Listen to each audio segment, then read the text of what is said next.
Yeah, welcome. In our last session, we looked at our server environment. We downloaded and installed our local servers, our local server, and our code editor with a couple of plugins, and also we set up our testing environment, right? All right. In this section 2, we're going to be working on introduction to PHP. We're going to look at the syntax. We're going to look at operators, statements, and arrays. Okay. Now let's start with introduction.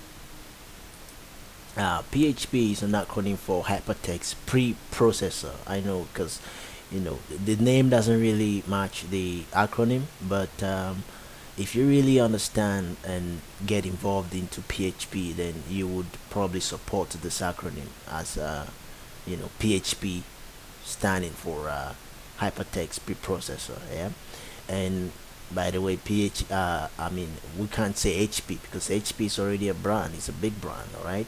So let's just go with PHP. I support it. And all PHP files have the .php extension, all right? So if you see any file with a .php extension, that is a PHP file, all right? Now, I think we created a PHP file in our folder, the working files. So this is a PHP file. Right now, what I want us to do is let's go ahead and delete these folders that we created. The first folder and the second folder, we just created them for demonstration purposes. We are not using them, so let's go ahead and have them deleted. All right, so we have one working files, which is a folder, and we have just one file, index.php. All right, and PHP is an open source scripting language. Which means this is a free language, and it's a script is for coding. All right, and PHP files are executed on the server. This is what it means when they say PHP files are executed on the server. So I have this file here called testing PHP file. All right. Now when I go to the browser, I see it here, right? Testing PHP file. Now we have a local server here, right? We have an Apache server, right? What I will do is I will just go ahead and stop the Apache server, right? Then I'll go back to my coder and I will type something like testing server, right? Then I will save this. Then I go back to the browser and this is what I get. I get an error, right? So when you're browsing, normally when you're on the browser browsing, and then you see something like this, it probably means that you can't reach the server, right? So there's the same thing applies to PHP. The files are executed on the server, right? So what I would do, I'll go back and I'll start my Apache, and then I will maybe delete this, right? And then save this. Then when I get back to my browser, I will start my live preview again because I turned it off.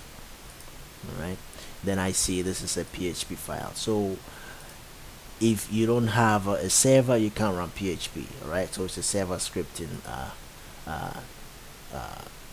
code, program. Alright, now a PHP file can have a text. I think that's what we just did here, right? We created a test in a PHP file, this one, right? And it can also have HTML in it, right? A PHP file can contain HTML. So let's see how we can do that. Now, to open up an HTML, you need to start with the doc type, right? Now I have Emmet installed. Remember I told you to install Emmet, so all I'll do is I'll go exclamation mark and I'll hit on tab, and you can see I already have this skeleton up, right? So I want to put something here. This is HTML, right? HTML inside CSS. Inside a PHP. We'll say this is an HTML file in a PHP file. Oh, this is HTML in a PHP file. All right, let's just say it like this. This is HTML in a PHP file. All right. When we save this and then we go back to our browser, we see this is HTML in a PHP file. So this is what it means by you can have an HTML in a PHP file. Okay, and also you can have a CSS style in a PHP file. Wow, that's really cool. So what I would do, I would just copy this, all right, and I will paste this somewhere here, and then I'll try to put some style in this and see if it works. Let's change the color.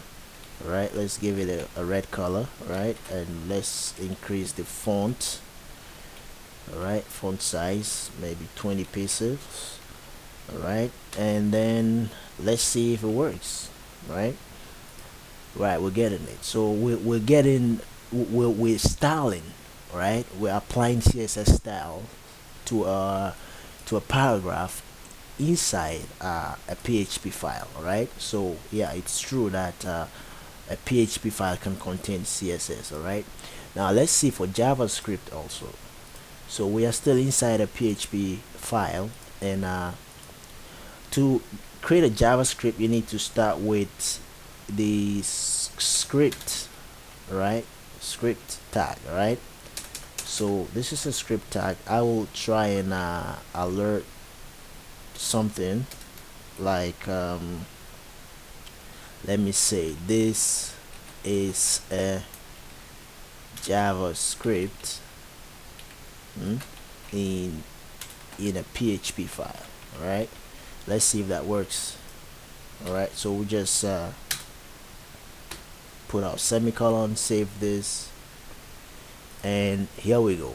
So this is a Java effect. All right, so we get this is a JavaScript in a PHP file. All right, so yeah, it's also true for PHP, that it's also true that you can, a PHP file can contain a JavaScript, and also PHP codes. A PHP file can contain a PHP codes, of course. All right, so let me say I'll go PHP, then I will just put something here and say echo this is from a PHP tag. All right, and now let's see how this works. So we go back to, all right, we get in the Java. Yeah, we just close the Java and we get in, this is a PHP tag. The reason why we got the Java before the PHP is because the JavaScript, it's coming before the PHP, right? So I think that's one thing that that's one lesson we are learning from here. If you want your PHP codes to execute before your script, then you have to put your PHP code before the script. If not, the script will execute before the codes. All right, that is one lesson that we just learned. All right, so PHP